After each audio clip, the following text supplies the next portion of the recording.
Intellectually petty radio on your stereo. Don't compare us to anything, this a different scenario. We break records while we pushing the culture forward. Great music and big vibes right in that order. Intellectually petty radio on the stereo. Don't compare us to anything, this a different scenario. We break records while we pushing the culture forward. Great music and big vibes right in that order.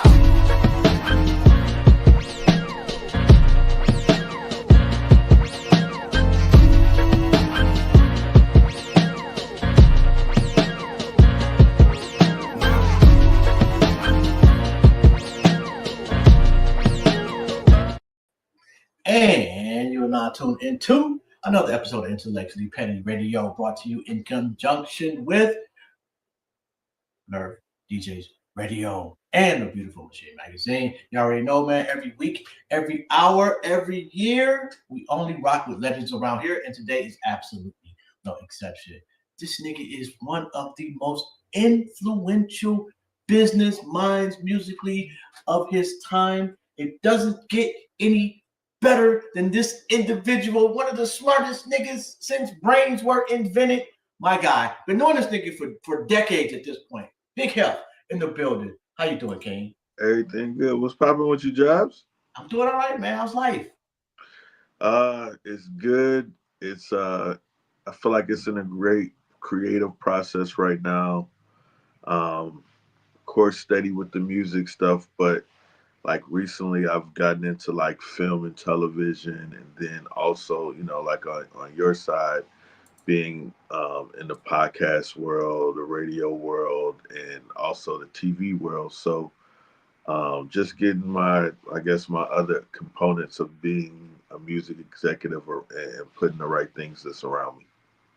Oh, nigga. I want to say, man, I was looking at the documentary. The second generation Ohio players, and I think that's when we met around the tail end of that. Yeah, definitely. You know, my group, second generation Ohio players. Shout out to Finch, Trife, Miss Finn, Diaz. Like it was, you know, like that was a great time. That was like the beginning, and it was actually like the learning process. You know, like when I first started, I always thought I would be like a producer. Mm-hmm. Then, you know, we put out that project, and then I guess you could say like the alignment with the business accrement. So shout out to my guy D-Train, D Sonoram, Shadow. They kind of guided me as I was stepping into that phase. First, I was just doing promotions. And before that, interning for Bone Thugs and Harmony, and I was kind of like earning my stripes into the industry, and then I started getting into, you know, started my career with DJ. So Who Kid, Mick Boogie, Joey Fingers, DJ G Spot. That was like my initial crew that I had started out with. Hey, legends right there. Yeah. And I've been in Cleveland long enough to have heard all those names. Yeah. You know, so, and actually Joey Fingers, because I want to say it was a DJ Fingers in Detroit too. Yeah, there is a DJ Fingers. There's like, you know, as you get bigger or start to know more people, then you start running into a lot of artists and DJs and producers with the same name.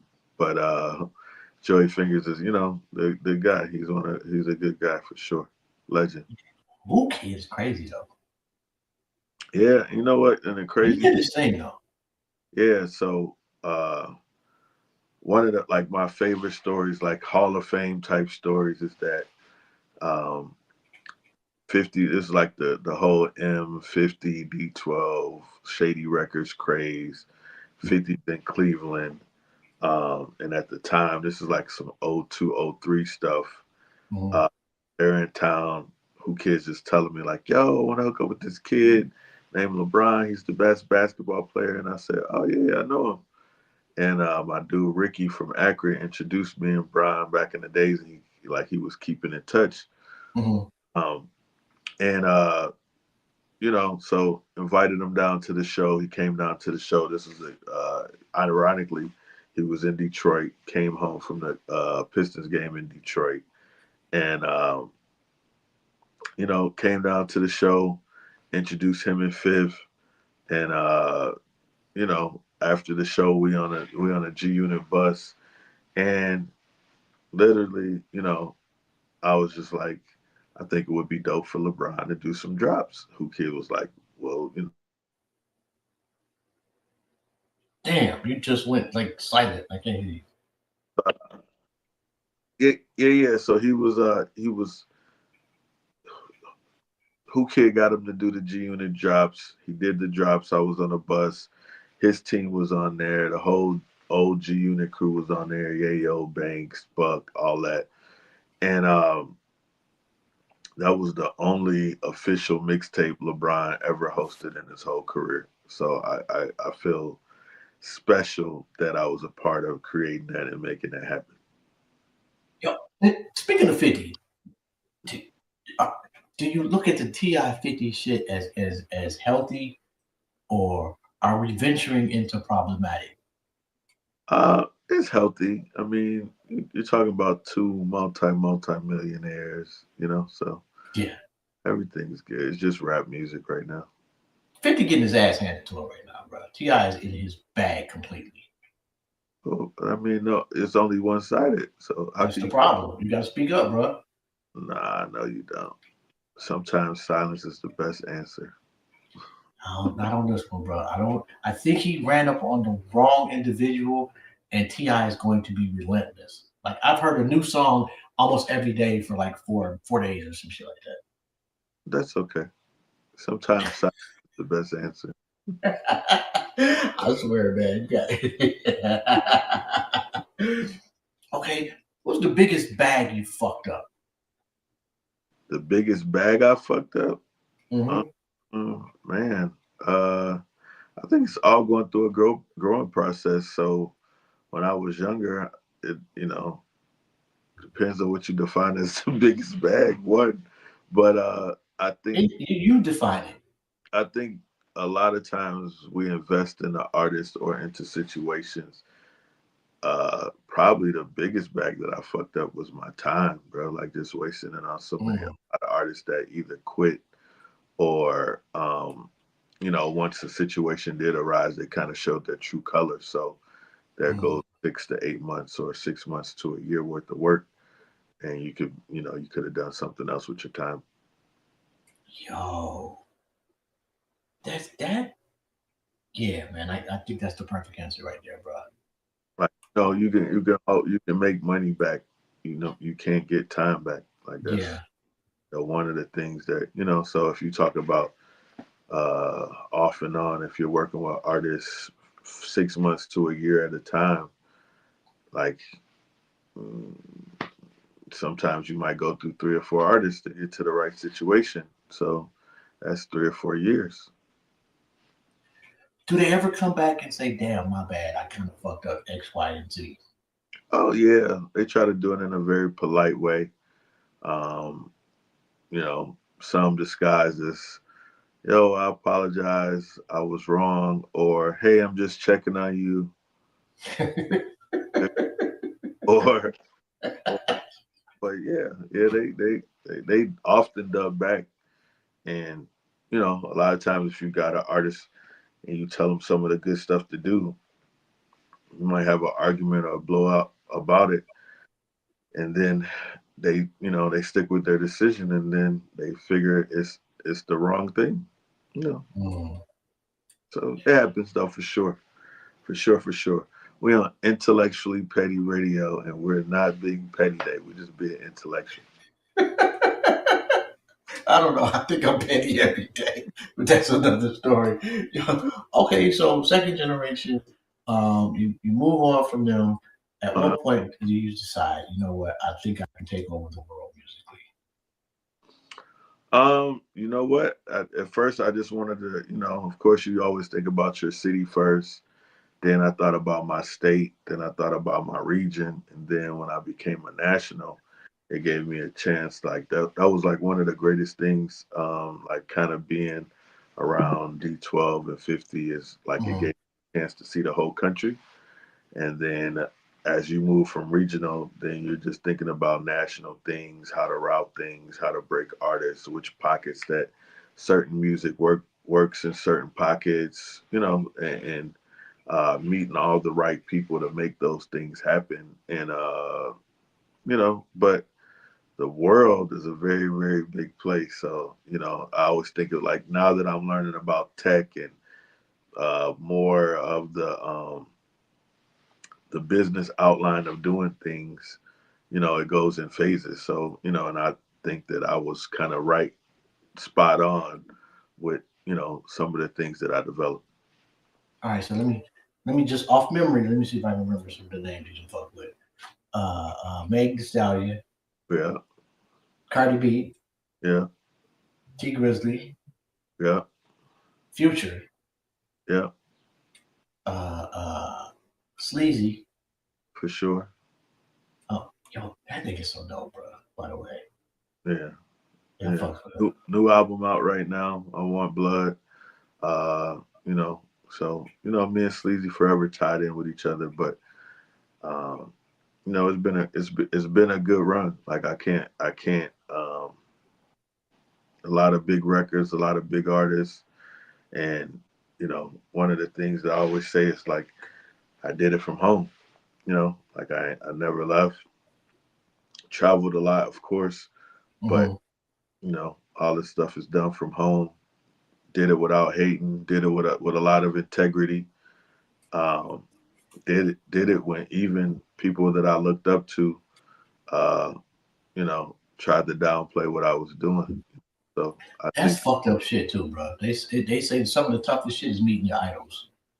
yeah, I mean, just not like meeting and working with some of the people that you look up to.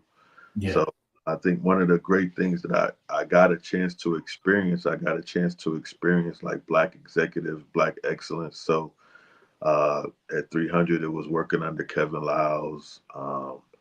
At Real quick, what is he like? just a cool guy, bro. Just like shared the early Def Jam stories from with me, smoking on a cigar, going through the second cigar, the second phase of the Redmans and Method Mans and D's and DMX's with um and then like on this new phase of the Gunners and T Grizzlies and Megans and all that stuff and Betty Wops, Migos, and there's so many people that come from underneath that umbrella. It's like you see Crazy. Black excellence, and then working at Epic under Sylvia Rone, you kind of see the same thing. Like it's like, okay, this is what I got to do. This is how I bring my team together. This is how I keep my team together and inspire them at the end of the day. Because it's all about legacy, and but you don't see a lot of Black executives in the music game no more. Which is in my opinion by design and extremely unfortunate. Yeah. You know, has anything gotten easier business wise? You know, as far as technology has advanced in the social media area, so to speak. Man, just being able to hit a big amount of people in one time, I think is probably the easiest thing.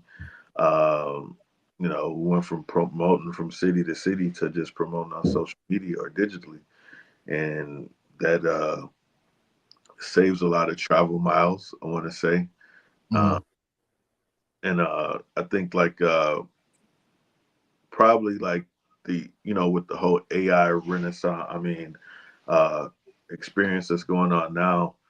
It's sped up a lot of documentation, a lot of paperwork, and also the creative process.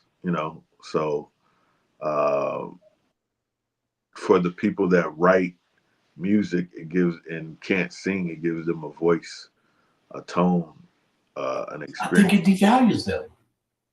But you have to look at it from, like music is a very vain thing. So you got to be the right look, right voice. But for people that write music, and that's the thing that they do, it gives them Hmm. a voice to put music out, and or if it's creative wise, if you're not the best looking person in the world, I'm sorry to say, a Shout out chance. to ugly folks. It gives you a chance to create a different persona of yourself, and and collaborate. All right, most influential Cleveland song that's not by Bone Thugs. Most influential Cleveland song that's not by Bone Thugs, and it can't be any of the Bone Thugs Harmony members. No. Well, one, I got to give a shout out to the guys because they're getting their Hollywood Star Walk of Fame this year in April. Much deserved. I think it's a tie for me between Ray Jr. Sloppy and MGK Till I Die. Oh no, it's going down. Oh, who is that? Oh my God! Came Down, Fat Al would probably Yes, Fat Al. I'm sorry, Fat Al. Yeah. And Chip the Ripper got one too. Yeah. Chip got Unfitted. Yes. Um, Man, I used to love Chip the Ripper. So Chip is definitely one of my favorite artists from the city for sure. Fat Al is definitely one of my favorite artists for sure. And Preem DiBiase. I think between MGK, Chip, Al, Ray, Preem, they probably had, and Doughboy. I never like to forget Doughboy in those conversations because his run has been great. Like when you talk about most people have a 1-2 year run, when people start having like 6 to 8 or 10 year runs, then that's legendary to me. Yo, I didn't know that about Doughboy. Yeah, like Doe, like you got to remember, Doe got like 5 or 6 albums, bro. Like you don't get 5 or 6 albums without being good. What happened with YK Osiris? Why is he not like the household name that he was projected to be? I think, it's just decisions, bro. Like this, you gotta, like when you're growing up in the industry, he started off young. He's growing up in the industry, but he's back relevant. He's back popping, doing shows, touring. Like he's a great person on social media. He knows how to work the nuances of growing up on social media. Like you gotta realize how tough that is to do. Yeah, I wouldn't want to do that, bro. Like, I don't like this generation, like not the generation personally, but the technology surrounding the generation. It's just so different. You gotta remember in the digital era or social media era that we've been, I guess, outlined by numbers now. It's not. Yeah. It's this didn't do good. It may have been a quality post. It may have touched like an emotional part of somebody to keep going, inspire them. But if it didn't do 1 million views or 100,000 views, then the post was no good. I fucks with Chamillionaire, especially his post-rap career. Yeah. First time you met him, and did you see him being who he is now? First time I met Chamillionaire was, I believe, on 170th outside of a music store on St. Clair. And he hopped out the truck. It was him, OG Ron C, his brother Razak. But through conversations, I mean, Who Kid was another one that did a mixtape with Chamillionaire. And then bridging that relationship with Crazy Bone and him to knock out the Riding Dirty song. All the conversations that we would have as far as him growing as an artist, but just checking out his mind frame of where and how he wanted to elevate his career, how he wanted to do things that's separate from anybody else. It made me know that he was going to be a hell of a businessman regardless. Like I always say, like our industry can run parallel to anything. So if you Yeah. could sell CDs, you can sell whatever amount of units of whatever product that you want. If it's, hair and beauty stuff, if it's uh, cosmetic stuff, if it's, homes, whatever. But if you got a community, you have a place and people to sell things to. Okay, and I started off dropping the resume. I think I got to Kevin Lyles. We all know about Bone. Who am I missing? Who are you missing? Yes. Uh, Man, the Ohio Hip Hop Awards era, the mixtape era. Um, what else have we done? That was the The cosign, movie. the movie, the books. I'm an author 3 times. I'm an executive producer of a couple movies and documentaries. Uh, Hold on. Stop right there. Drop the name so people can go back, look this up, and look that oh, up. I mean, you want to fact check? You can go to Amazon Prime or Tubi. The Big Heff Experience is on there. That's my documentary. Amazon Fire. Prime and Tubi. You can go to the Cap. That's my that's my movie that I created. Shout out to Johnny Lavelle. Shout out to Finch and Smooth Gotti. I have another docu series that's on the way. I have another movie that's on the way called Surf Club. And I created another series called Backstage Pass that airs locally on Channel 21. That'll be streaming on Tubi and Amazon Prime pretty soon. And I just like to stay busy and stay getting to it. So talk to me about Backstage Pass. What exactly is that? Backstage Pass is my live series of events where um, I've done so much in the artist space that I wanted to kind of get into the community space. Mhm. Business owners, council people, creators, innovators, all of that kind of stuff, and artists as well. I want to sit down and talk to them personally about the things that they've done, the stories that the trials and tribulations of being an entrepreneur or being a business person in today's society, and then them giving back and what they're doing now. So I feel like that's a key component because people need to hear those stories to get inspired. Most underrated Cleveland legend in music. The most underrated, Hmm. the most underrated Cleveland legend in music. It goes by eras. Like one of the people that I say is as underrated would be Ty Bree. I feel like she did a great thing for the female rap community in the city. Mm. Um, the next one I'm gonna probably say is Preem DiBiase. Like Preem got hits, classics, and I think it's probably one of the most consistent artists. Uh, over the last 10 years. Then I mean, it goes in phases to me. Like same way I feel about YSN Flow. Like I think on the younger side, like he's been going crazy since 2017. Gold record, tours, has sellout shows. So, uh, those things, sometimes they go unnoticed because you're in different generations of art. What separates a good artist from a star? A good artist from a star. Work ethic, selection of your team, and great music. Let's not forget the great music. You got to pick the right records.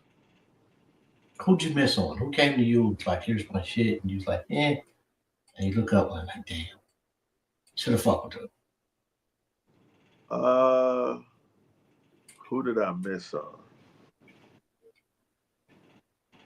The craziest story that I have recently is that my boy Sean, my business partner who I do like Modus distribution through, Mm. he came to me a couple years ago and he said, "Yo, I got this guy. His name is Belly Gang Cushington. I was like, what? And he's like, yeah, he sounds like Ross. He sounds like Jeezy. We should sign him. Mm. I don't know, blah, blah, blah. Told me about my guy BL, bringing him to him. Shout out to Monday. And I was like, man, if you feel that strongly about it, always go with your gut. And, like if you want to do it, I'm going to be there 110% to support it. Let's go. He ended up not doing it, but full circle moment last year. My guy June called me, put me on the phone. My guy DJ PM told me they had a guy named Belly Gang Cushington. He had this new record called Friend Do that he wanted to put out. And I think, by the time this interview airs, that he will have a number 1 record in the country. Yo. Although, like, nobody bats 1,000, bro. Nobody best 1,000. I'm just saying, like, the person you close though. That I feel like we could have signed under the umbrella or whatever is, it's crazy enough that, like, sometimes you might not do stuff personally, but you get a chance to still work with some awesome people. So, but now, no. I'm trying to think of like who I missed on, like, and I want to say, like, you still got to give a shout out to the Detroit music scene because a lot of people didn't know how, like I was around like 2 different generations of Detroit artists. I took Doughboys Cash Out on their first tour. Really? I took Vezo out on his first run, KD out on her first run. Bigger Rankin introduced me to Peasy and Ray. BMB, when they was going real crazy, they was out. I took them on their first run. So, then you go backwards and think about Obi Trice and D12 and all of that kind of stuff that was going on. Like, Detroit's always been like a second home to me for sure. Like, I got a lot of friends, my best friends from Detroit. So, I always definitely tapped into the Detroit music scene for sure. Shout out to my guy. I didn't know you was that fucking. Like, I knew some of this shit, but Babyface, Peasy. Yeah, like the whole wave that's right now, and then, yeah. So, and I probably missed out on like a lot of the Flint artists though, for sure. But, I'm for sure. I think unfortunately the Detroit wave was too close to the Flint wave. Yeah. And Flint kind of got absorbed. Yeah, no, Flint they've been going crazy lately. I can't like Rio back out though. Yeah. So they've been going crazy, and like my newest thing is working with some Milwaukee artists. So, shout out to Chicken P for kicking open the door for a lot of the Milwaukee artists. But Summer, Big Selly, Mar, it's a lot of motion going on right now. Shout out to the playmaker too, my guy, Milwaukee. Yeah, for sure. Oh, and what is Brick City Babe wants to know the plan for the next 3 to 5 years. The plan for the next 3 to 5 years? Yes, sir. To grow the Nerve DJ brand more internationally. I want to get ahead of the digital phase that's going on. Right now, I'm working on my artist development accelerator called the Heff Effect. So I'm starting the first cohort for that, and I think that's going to be probably twice a year moving forward. Heff Industry Weekend, Nerve DJ Anniversary. Those will be going, and then I want to celebrate the 20th anniversary of Ohio Hip Hop Awards this year. So I don't know what I'm gonna do yet, but yeah. So it's been like a lot of legendary stuff. Sometimes you just gotta sit back and reflect on it, but the next 3 to 5 years are really going to be about expansion and execution. Um, you know, I have a lot of great ideas for the upcoming future, and just rebuilding a community. That's been great to me. Yo, DJing has changed so much, and the role of the DJ pool has to adapt. Yeah, How does nerd DJs adapt for the next wave of technology? just pay attention. You're gonna see it. Shit, call me up so I come down there so Yeah, so I can learn some of this shit. Cause yo, man, this should be fucking me up, man. Like I just got a new camera. I don't know, glad it was simple. Just yeah. just plug this shit up and go. But like most of this technology, bro, it's just too much for me sometimes. I I feel old. you got to adapt with it, and I think the more and more you experience it and utilize it and see how it can make everything that you're doing easier. It's just like when people first started with chat gpt, they were just like, man, what is this? But you use it 2 3 times a day, it helps you with your documents or press releases or bios or whatever the case you need it for. If you're an artist, it helps you uh, do lyric sheets. It helps you, if you want to think of harmonies and like you just got to utilize things. Uh, Cheat sheet though, man. That's what bothers me. It so allows people to be intellectually and or uh, um like spiritual, whatever, it, lazy. it allows you to even the playing field for people, unless you feel like reading and going back to school for a lot more years. But and you still have to utilize it so it gives you the results that you actually need to. Because sometimes it'll give you the wrong information, and you'll think you're handing in something that's crazy, and it's literally the complete wrong information. Dipset, you fuck with them, right? Yeah. So it's. I mean, I'm excited about it. So, uh, Nerve DJ, like this year, we're celebrating our 23rd anniversary, uh, and that's gonna be in Miami. So I'm excited about that. But yeah, the culture. I feel like we're doing a hard reset, though. So a lot of the things that made music great uh, back 15 years ago that we utilized and worked, um, they're starting to come full circle. Uh, Yeah. People don't know that vinyl is probably one of the biggest selling assets in music right now. Really? Um, yeah, and a lot of vintage tapes have come back as well. So there's a lot of vinyl players. People didn't know, like, especially during COVID. Uh, I think people used it as comfort music and comfort things of their Yeah. childhood, but it's literally been like the nostalgia of, like in my basement, I really wanted to, my idea and my focus when I, reset everything up is going to be to create it like an old school record store. And that'll be Mm. Dave, instead of having jerseys on the wall, of it having posters of past projects, and um, but it'll give me that nostalgia record store vibe where you can go and play the records or have the listening stations and stuff like that for things you want to hear.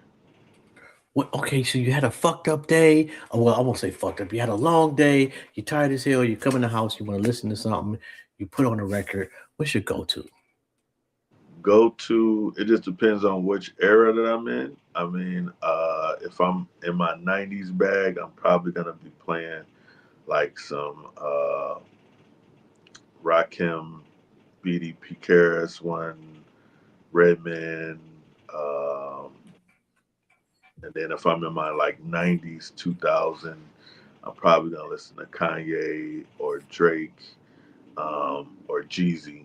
And then if it's something current right now, I listen to like a lot of Meek Mills, Lalo, Mhm. um, and Future for sure. Best run: Future, Jay Z, Drake, or Kanye? Whew. Uh, I'm gonna say best run.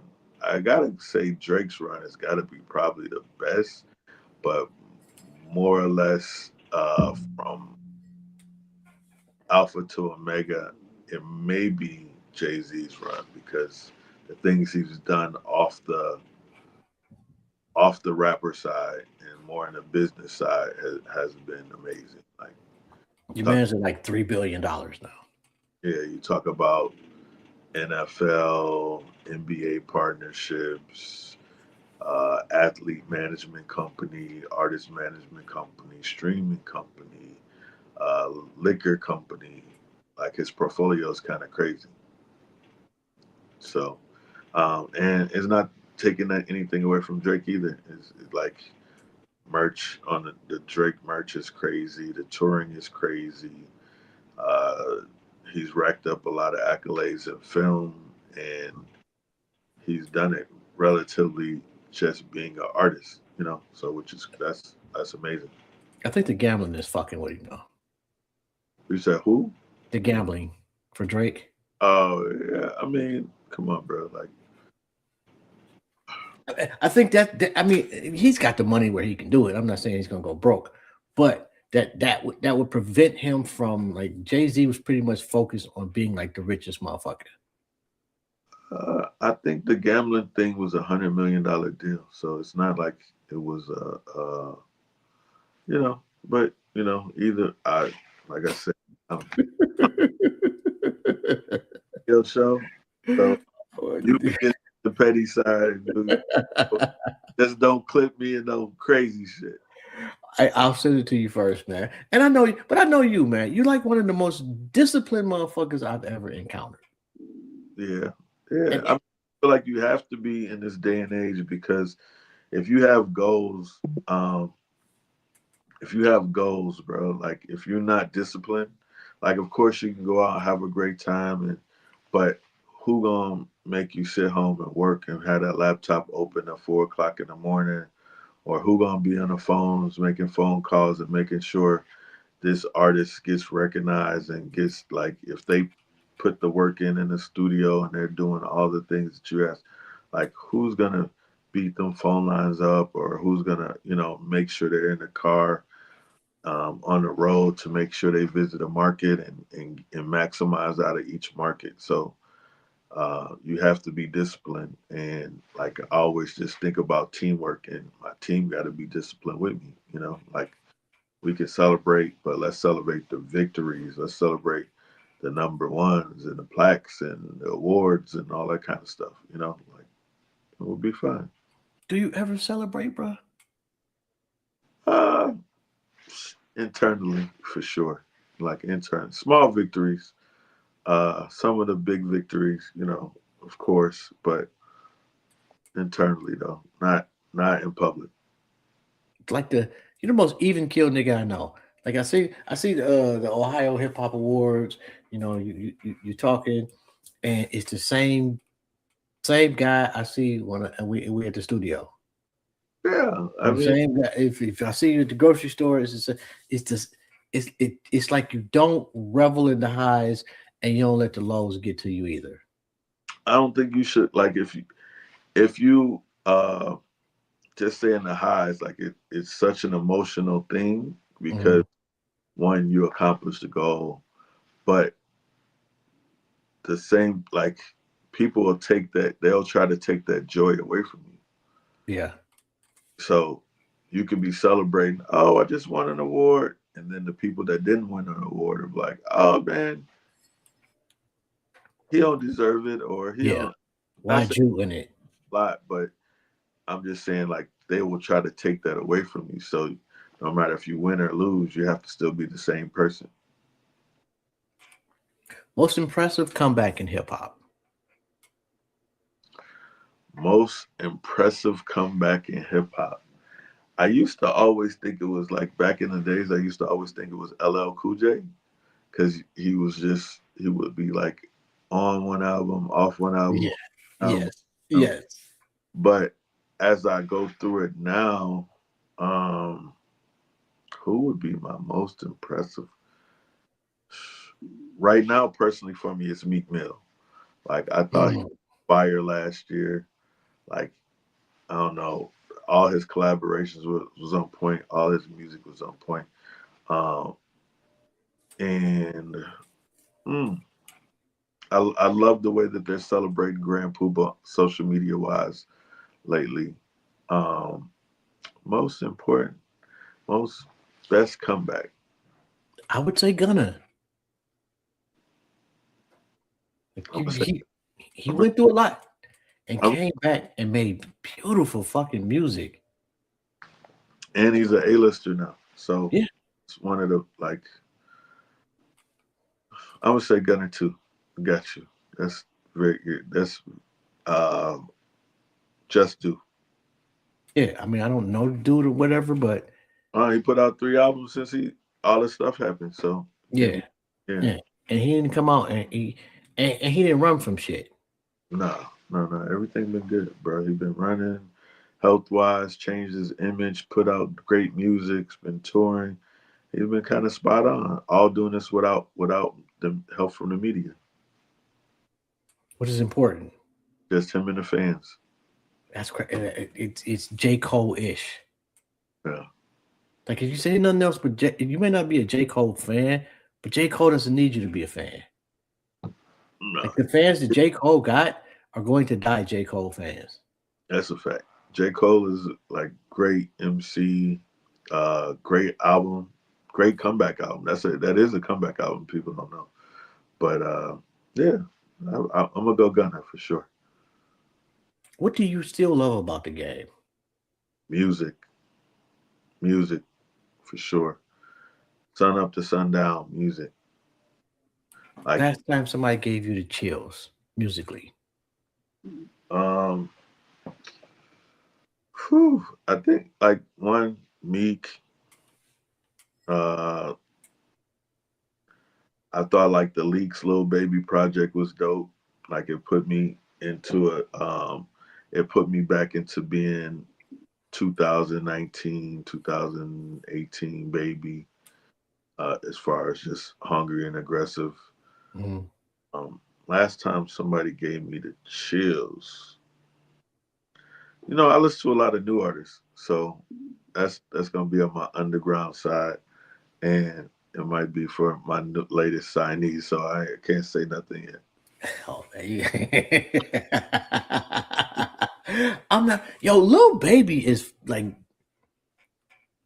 I can't say that I may not like the song per se, but he is one of the few artists where I'm like, I don't know that I've heard him spit a whack verse.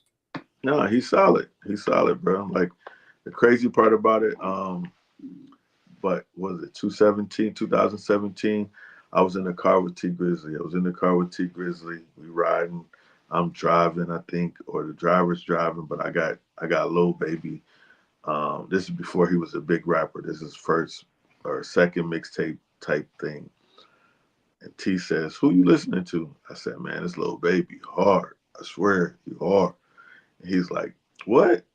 And I'm older than everybody, but it's still respectable because they think they be like, we be in a whip and they'll think they like he can't be listening to this. This ain't stuff that he listen to.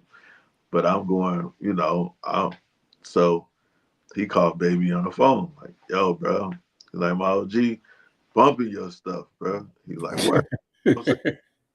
But I'm talking about like we 3 states in and I'm still listening to the baby. So um it's just certain stories, and then transfer that me and Bigger Rankin had did Midwest tour, and Lil Baby was on it. So seeing the growth from him to be rocking like underground lounges and showcase mics and things like that, meet and greets and stuff with me and Bigger Rankin, to now being a stadium or arena artist, and I think that's amazing.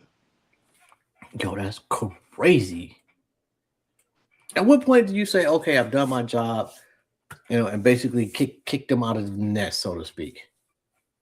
When I started seeing them do arenas, and I'm like, I done, like we good. They set. Let's go find the next one. Really? Yeah. Why? Like, Why do you think that's the cutoff? where do you go from there? That's like my job is artist development. I like A&R, artist development, being a promoter, finding and discovering new talent. But when that talent is with you and you get a plaque and get an award, you do a couple of award shows, you get some plaques, you start touring nationally, you start being in front of 18 to 20,000 people. That's your ceiling.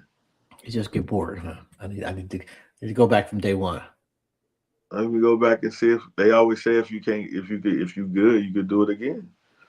So let me go do it again and show people it wasn't no fluke. In 2015 I met Cardi B. In 2016 I met this rapper, and then 2017 I met Dream Doll. 2018 I met Megan Thee Stallion. 2018 I met Lil Baby. 2019 I started my own imprint, and then I signed Ty Bree to a joint venture to RCA Records under my imprint. First female rapper from Ohio to get signed to a major. 2020 I announced the deal. 2020 COVID hits. I'm at Megan Thee Stallion's birthday party when COVID hit, bro. I was Really? with Lotto. I had Ty Bree, Lotto, and Flo Milli on the tour. You feel me? So 2021, everybody getting back on their feet. 2022, I met Sleazy World Gold. We went gold. We went platinum. The plaques is right next to me. You feel me? So it's in your face to tell you it can't happen. Did Lil Kel, did Ivory Scott, um, you know, and Belly Gang, Cushion, Blakeyana, like Trap Beckham just went, birthday came out in 2019, bro. It just went gold. Let's Yes. try. Come on. Like, what else we got to do? What else we got to talk about? Glorilla. Glorilla, that's 2022. That's Sleazy World Gold, #1 record. Went triple platinum.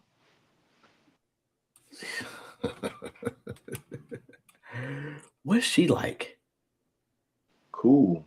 Glorilla. Cool. That's the cool Memphis chick. I just, like, I just remember like meeting Dream Doll for the first time, and that kind of let me know, like, all right, this female artist wave is about to go crazy. Mm-hmm. And just talk to her about, like, what do you want? What do you like? What do you want? How do you want to do this? And we still friends to this day. Like, hey, congratulations on the baby. Can't wait to get back to the music. Like, I went to Disney World with Dream Doll, bro. So it's like her and her family. She was taking her family, and she included me in the mix. So like, the bonds is there. You know what I'm saying? Like, you just gotta, like, rap stuff, music stuff. You put that to the side and realize that these people are human, and they going for their dreams just like you going for. And I do like the females have definitely put their foot in the game over the last few years. Yeah. And it's been diverse. Like you go from Rhapsody to Cardi B.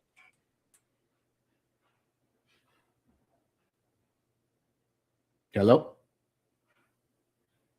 Oh, snizzle. For some reason, Heff has frozen up, and hopefully, you know what? Let me text it. Maybe it's just somebody called him over there. But the dope part about the FemCs is that the bars. Like, I be listening to some of the women, and I'm like, yo.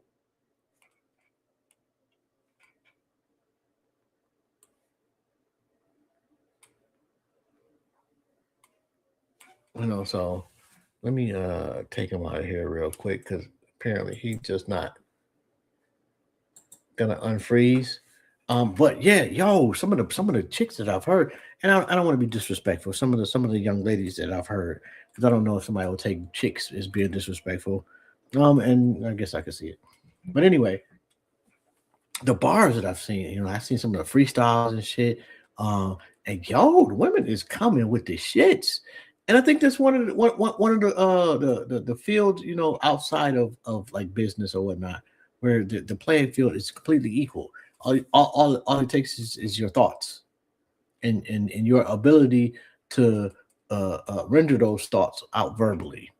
So hopefully Big Health get back with us, because I know I ramble a lot. It's easier for me to have conversations with other people, and be thinking too much, and that'd be the problem. Like I overthink shit, and can you hear my fucking computer? Why it decides to do this shit at this moment, and it never does during the show. It's crazy work. But yes, all right, here go Health right here. All right, yeah, bro. My bad. So listen, my bad. My phone died. I was in such deep conversation. I didn't know. You good, bro?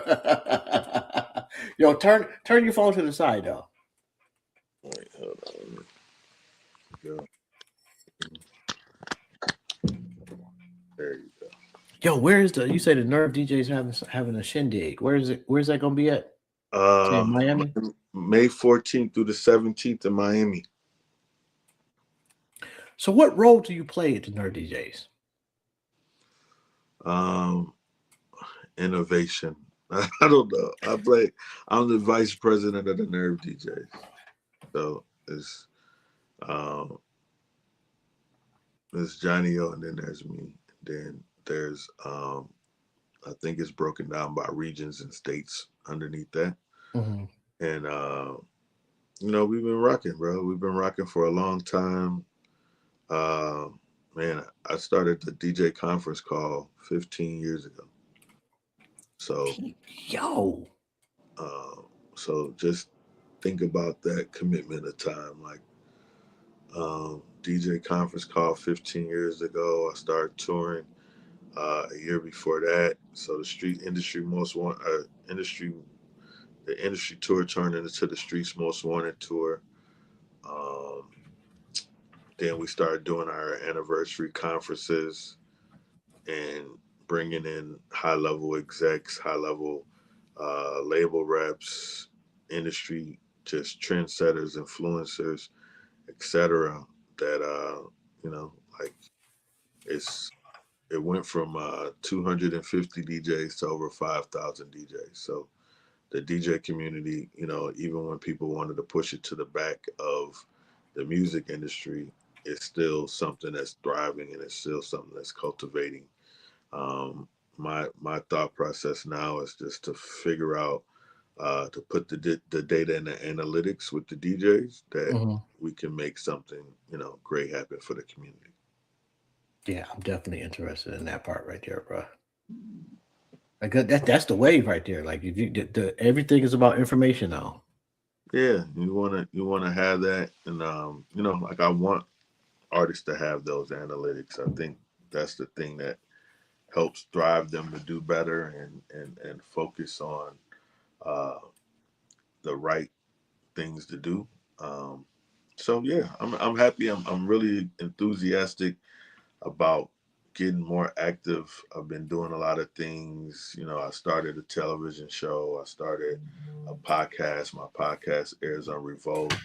I have two different radio shows. One, my A&R list. The other one is the Big Heff Radio Show. So I've been really entrenched into media. Shout out to the Cleveland Crunch. They've been a great sports affiliate and partner. Working on some more things, but me, I'm at a point where I want to make sure that the next generation has opportunity in industry. So coming up with things that can help provide workforce development, and of course with the tech, with assistant agentic AI, and even teaching kids how to code at an early age, just making those things like kind of transition to, like I said, being in industry jobs where it's allowing the next generation of the creators to one, financially be able to take care of themselves off of this music or off of their career paths. Yo, is there what did I miss that you wanted to get out there? I have a new book. It's called For the Record Playbook. I'm really enthusiastic about it. It's a book that I wrote with my entertainment lawyer, Debbie Eagle, who's been a friend of mine for the last 7 or 8 years. Um, but it came about just, it's a how to guide, it's a checklist. It's really like something that you can, once you read a chapter, I give a colorful story after each chapter, and there's a checklist. If you input your information into this checklist, then I feel like you'll learn ways to monetize and capitalize off of your music, off your creation. Like a lot of times people will say things or tell people things on how to spend money, but nobody teaches you how to make money in the music industry. And the playbook is literally a playbook. Like if you was a NBA or NFL player, you got to run plays. Mm, Teach you how to run those same type of plays in the music industry. no doubt. If people want to get in touch with you, they want to work. Yo, and when is the next movie coming out? I working on finishing the script, but before that, I feel like I'll have the backstage pass